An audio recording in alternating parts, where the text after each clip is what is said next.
There are moments in history when legends brush against each other, fleeting, fragile, yet powerful enough to ripple across decades. Imagine an elevator in Lake Tahoe in the mid-1970s. Elvis Presley, already the king of rock, steps inside. The doors close.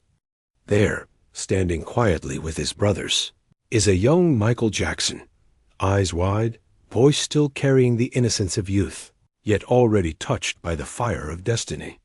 Neither could know that this brief chance encounter would become a thread in the grand tapestry of music history, woven tighter years later when Michael would marry Elvis's daughter, Lisa Marie.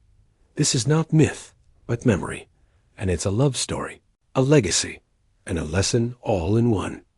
In the spring of 1974, the Jackson Five had taken up residence at the Sahara Tahoe's High Sierra Theater. The casino lights burned through the Nevada night, reflecting in Lake Tahoe's silver waters. Crowds shuffled in and out, dazzled by sequins, sound, and the rising tide of Motown energy. Somewhere above the clatter of dice and the hum of slot machines, the king himself, Elvis Presley, was preparing for his own show. The intersection was inevitable. Jermaine Jackson would later recall the moment, an elevator ride, ordinary to most, but extraordinary in retrospect. Elvis, larger than life even offstage, stepped into the lift. The boys fell silent. Michael, then 16, peered up with that blend of wonder and shyness that defined his youth. Elvis offered a nod, the silent acknowledgement of one star to another. Later that week, Elvis introduced the Jackson Five on stage, his booming southern drawl lending weight to their presence. In that moment, the king of rock extended a symbolic hand to the heirs of pop. Backstage, stories swirled of Lisa Marie being taken by Myrna Smith, one of Elvis's backing singers, to see the Jackson Five. Lisa's eyes reportedly lit up at Michael's performance, though she was still only a child. History would later play that card in ways none of them could have predicted. This chapter of history is often forgotten, lost between grainy bootlegs and fading memories. Yet its importance is undeniable. Elvis and Michael breathed the same casino air, walked the same backstage halls, and exchanged an unspoken recognition that music was a crown both could wear. Elvis ruled by raw instinct.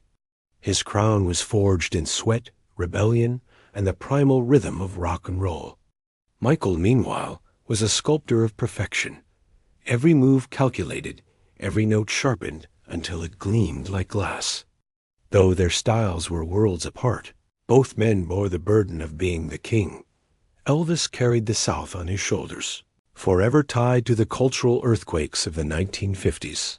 Michael rose from the Motor City and Motown, bringing black artistry to the global stage in ways that shattered racial and cultural barriers. Yet beneath the glory lay haunting parallels.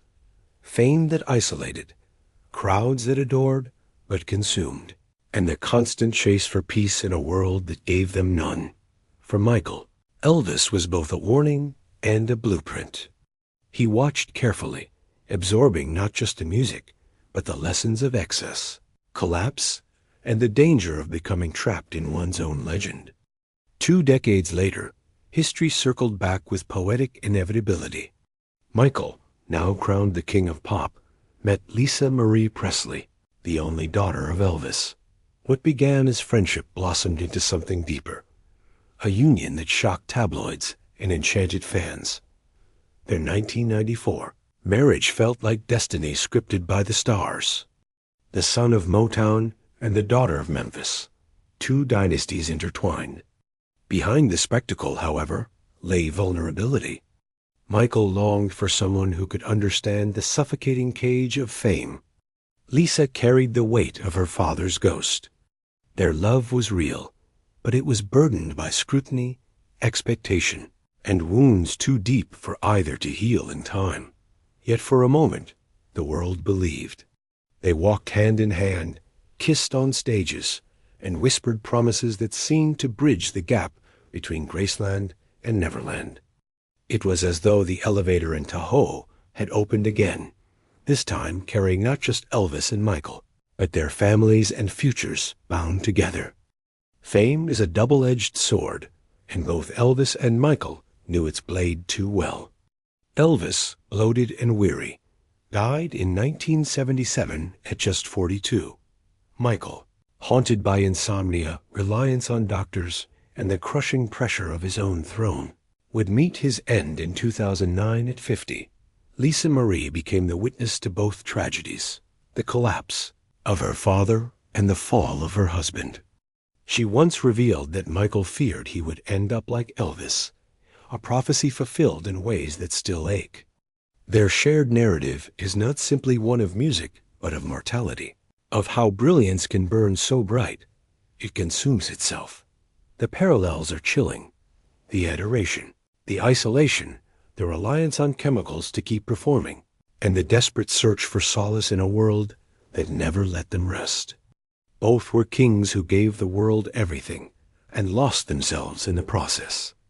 From a fleeting encounter in a Tahoe elevator to a marriage that bound two dynasties, the story of Elvis Presley, Michael Jackson, and Lisa Marie is more than history. It's a love letter, a warning, and a legend. If their lives teach us anything, it is this: greatness is fragile, and even kings are human.